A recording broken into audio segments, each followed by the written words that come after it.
سمجھے بھائی؟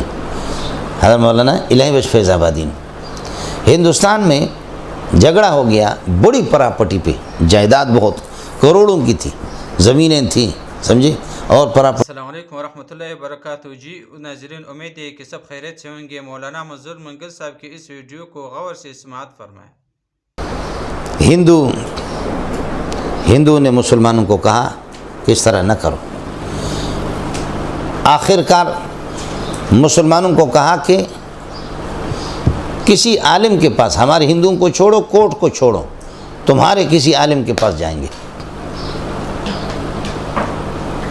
سمجھے؟ لیکن پھر بھی نہیں ہوا۔ پہلے مسلمانوں کو گھسیٹ کر کے جج کے پاس لے گیا۔ جج گورا تھا، انگریز تھا، جج کے پاس فیصلہ گیا۔ جج نے کہا یہ مسلمانوں کی مسجد کا مسئلہ مدرسے کا، میں اس کو بلڈوزر لگانا نہیں چاہ رہا، لہذا کہو مسلمانوں میں لکھ کر کے تمہیں دیتا ہوں، تمہارا کوئی عالم فیصلہ کرے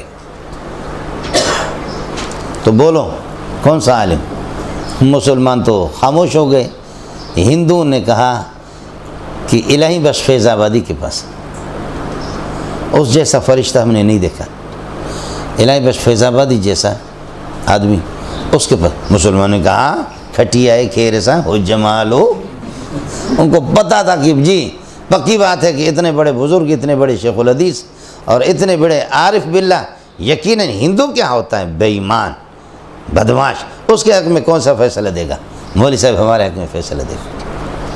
فیصلہ گیا، تحقیقات شروع ہوئی، بیان بازی شروع ہو گئے فریقین کے، اور مسلمانوں نے خوب جھوٹ ملا کر کے بڑی تیزی سے اپنا مدعا بیان کر دیا۔ اس کے بعد ہندوؤں نے بھی بیان کر دیا۔ حضرت اقدس مولانا الہی بخش فیض آبادی نے